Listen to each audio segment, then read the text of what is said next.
Hi everyone, my name is David. I'm going to be telling a story of my childhood uh, and the child abuse that I went through. I'll try to make it as interesting as I can, but still telling the truth. I'm not a writer, I'm not a speaker, I'm just an average person, but had a very unusual childhood when it came to child abuse. Uh, and I'd just like to tell my story for two reasons. Number one, to make awareness of this if it's happening in your family. And the second reason is talking about it is very good therapy for me to tell my story. I hope you listen to all of it so you can understand, because uh, it's a very difficult thing to tell, and I would like very much for everyone to be understanding. I'm not looking for pity or excuses or anything. Just I just have a story and I want to tell my story. Uh, I'm 55 years old. I was born in 1956, and I'm going to try to make this as quick as possible. But when I was born in Dallas, Texas. I was the fourth child, and my mother had divorced my real dad and when I was about 2 years old, and she remarried a man named Frank Sneed, uh, who then became my stepfather. Now, the abuse came from him as well as my mother, so I was abused from him and mentally abused from my mother. So I had mental and physical abuse. This was to my brother also. There was two boys and two girls. Uh, my stepdad worked two jobs. He was a plumber by day and a cop by night. He was a very big, not fat, but big, like a big bone, thick person, strong, muscular person. Uh, and the beatings that we got were, uh, first of all, he hardly ever spoke to us, had anything to do with us. But the beatings we got were with switches across the back of the legs. That was from like your bottom of your butt to the back of the inside of your knee, that part in there. And in the 60s, our house didn't have air conditioning. Like, so in the summertime, me and my brother, we slept in our underwear. And the reason I bring that up is because uh, Frank worked the night shift as a cop, so he would get home at about 6 o'clock in the morning while we were still sleeping, and he would have to leave at 7 to go do a plumbing job. So he had some strong desire to. I think he got off on beating us. I don't know why, but uh, I'm gonna give you like an example. One of our chores as a kid was to take the garbage cans, to set them by the road when garbage day came, and when they were empty, when we come home from school, was to bring them back put them in the backyard. And one day we forgot to do that. We come home, we started playing with our friends, and we forgot to do that. And this is the shocking part of the beatings that we got that was so traumatic. I can't even hardly explain in words. When he would beat us with these switches across the back of our legs, I mean, he would do it till we bled. I mean, and we would end up with big whelps on our legs. But the part that was, a lot of times, the part that was really hard was you're laying in bed and you kind of got a little cover over you and you're asleep, and you're 6, 7, 8 years old or whatever, and in walks this man, you're still asleep, and the scary thought to me is I can still feel them covers whoosh across the bed to expose our legs, and then he would just start beating us, one at a time. And almost every time that I can remember these beatings, my real mother, was in the room while they were happening, watching, not saying a word.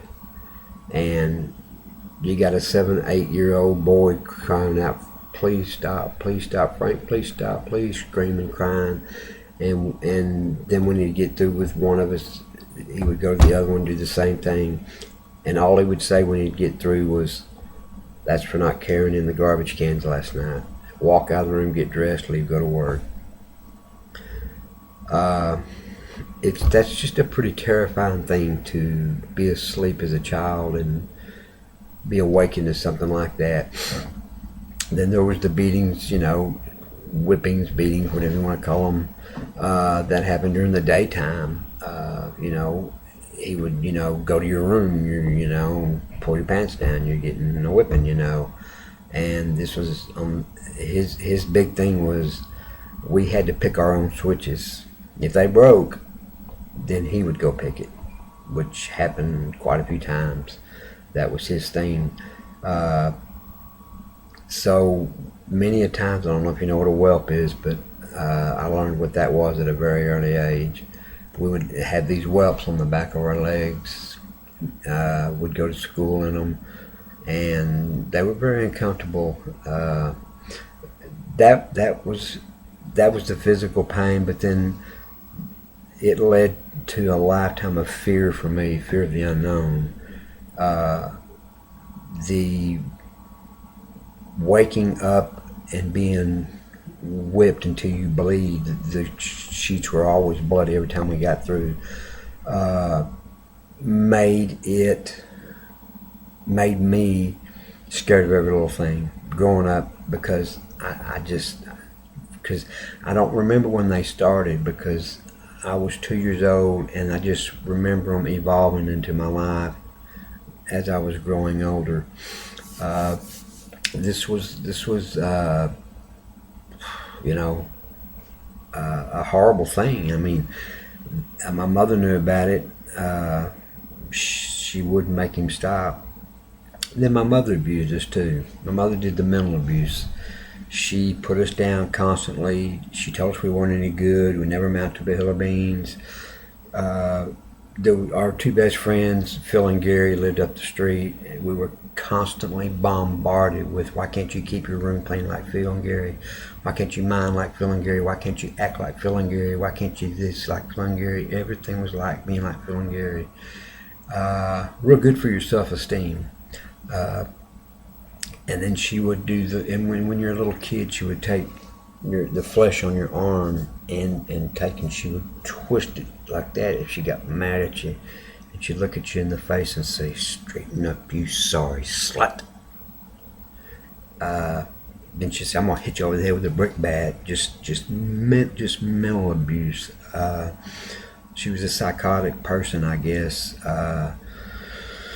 But how a woman can sit there and watch a strange man beat innocent children while they're screaming, mommy, daddy, mommy, Frank, stop, please, screaming the whole time.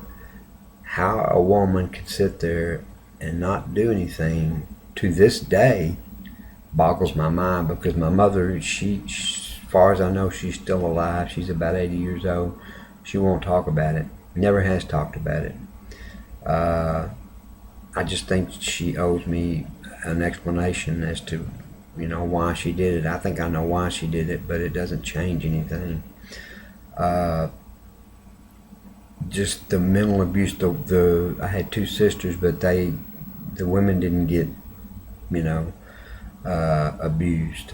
And it was just me and my brother were the one that got abused, and it's going to affect your life. I don't care if you go to therapy all your life. It's something that's going to stick with you till the day you die.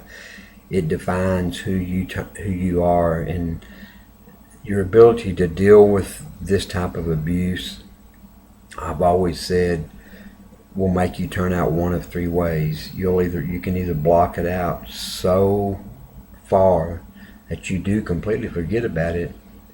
You go on, you become a successful person, whatever your definition of success is, I don't know, but you just don't. You just become, this wonderful dad, and you're part of the community, and you're everything.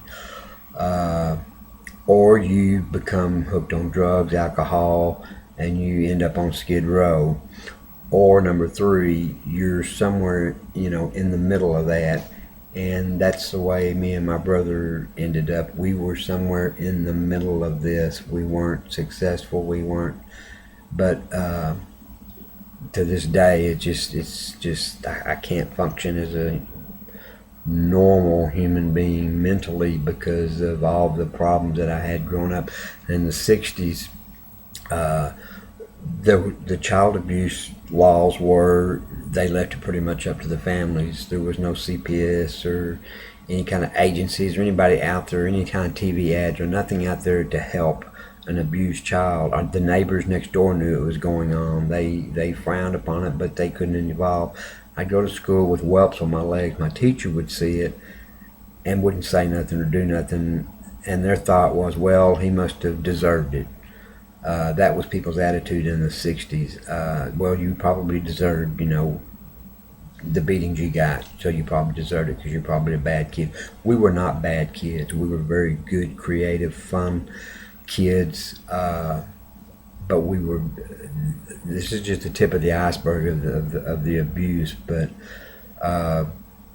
it does affect your life.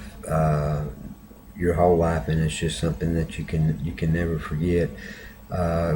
Causes you to be unstable mentally. And I don't mean like I'm going to go blow away somebody. It's just I've had probably 60 jobs in my life. Just I can't have a relationship. I've been married 3 times. It's just I can put it out and block it out, but it's always going to be there till the day I die. But of course, luckily, happily, gladly, Frank died in 1985. Would love to go piss on his grave. Still thinking about doing that. My mother, like I said, as far as I know, is still alive. I think she owes me one question as to how she could sit there and watch her babies be beat and not stop it, not say a word, not do anything. Because while we were I was going to say one thing. As the years went by, I learned had asthma as a child. So one day while Frank was beating me, I got into an asthma attack and I couldn't breathe. And I think I was turning blue. And my mother finally stepped in and she said, "Frank, stop. He can't breathe." So Frank stopped, but he still had that look in his eye like, "I'm not finished yet." Like of anger. I'll never forget that. And so he stopped, and then he went on to beating my brother. Then I realized, hey, when Frank starts beating me, I just got to, do the asthma attack thing, and I got out of a lot of whippings. He would start beating, but all I had to do is say, "I can't breathe, I can't breathe, I can't breathe," and only if Mother was in the room, and I don't call her Mother, she's the woman that gave birth to me, but if she was in that room, she would say, "Frank, stop, he can't breathe." But come to find out, it kind of was a bad thing in a way, because even though I got beat less, Frank would make up for it by beating my brother more. So I learned later on in life, I never knew that. My brother never told me that because he felt sorry for me. I guess he was 2.5 years older than me, and even though he got beat more after that happened, he wouldn't tell me. I guess trying to protect me or for whatever reason. But there's other parts of this I'd like to tell, but this is all I'd like to say for part 1. And if you're interested, please leave a comment. Anything would be great. Feel free to leave a comment. I'll try to answer all the comments that I can. I hope this was entertaining, educational as well, and I'll try to have another part come up because there was a lot more to it than that. But thanks for watching and listening.